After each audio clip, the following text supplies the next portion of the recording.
आ गए मेरी मौत का तमाशा देखने। अब मुझे लटका देंगे, जुबान ऐसी बाहर आएगी, आंखें बाहर आएगी, थोड़ी देर लटकता रहूंगा, फिर ये मेरा भाई मुझे नीचे उतारेगा, फिर आप चर्चा करते घर चले जाओगे, खाना खाओगे, सो जाओगे। तुम्हारी ये नामर्दानगी, बुज़दिली एक दिन इस देश की मौत का तमाशा इसी खामोशी से देखेगी। कुछ नहीं कहना मुझे, तुम्हें कुछ नहीं। तुम्हारी जिंदगी में कोई फर्क पड़ने वाला नहीं। अंधेरे में रहने की आदत पड़ी है तुमको, गुलामी करने की आदत पड़ी है। पहले राजा महाराजाओं की गुलामी की, फिर अंग्रेजों की, अब चंद गद्दार नेताओं की और गुंडों की। धर्म के नाम पर ये तुम्हें बहकाते हैं, तुम एक दूसरे के गले काट रहे हो। काटो काटो। ऊपर वाला भी ऊपर से देखता होगा तो उसे शर्म आती होगी, सोचता होगा मैंने सबसे खूबसूरत चीज बनाई थी, इंसान। इंसान नीचे देखा तो सब कीड़े बन गए, कीड़े कीड़े रेंगते रहो, सटते रहो और मरो। आए और गए, खेल खत्म। क्यों जिए मालूम नहीं, क्यों मरे मालूम नहीं। कलम वाली बाई क्रांति लाना चाहती थी, कलम के जोर पर काले वर्तमान को खत्म करना चाहती थी। कौन समझा उसकी बात को? सब साले मुर्दे, जिंदा लाशें, किसे जगाती हो? मैं जाग गया, कुछ अच्छा काम करके जा रहा हूं, सुकून है।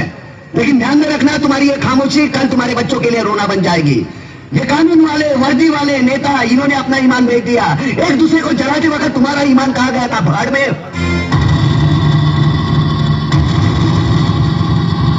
ये बिस्सू जैसा हमारा पड़ोसी मुल्क आने वाले कल में शायद अपने आप को दुनिया के नक्शे पर देख नहीं पाएगा। एक बात भूल रहा है, उनके घर में जो रोटी बनती है ना, उसका आटा भी विदेशी चक्की से पीस के आता है। साले अपने खुद के देश में सुई नहीं बना सकते और हमारे देश को तोड़ने का सपना देखते हैं।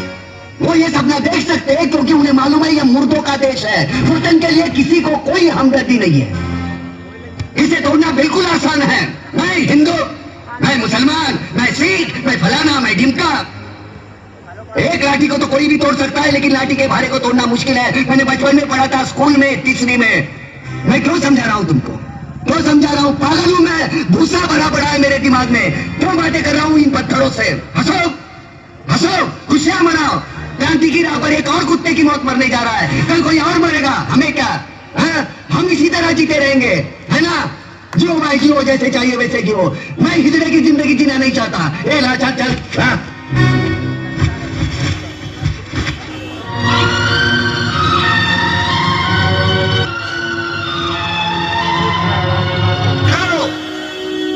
ये फांसी नहीं हो सकती।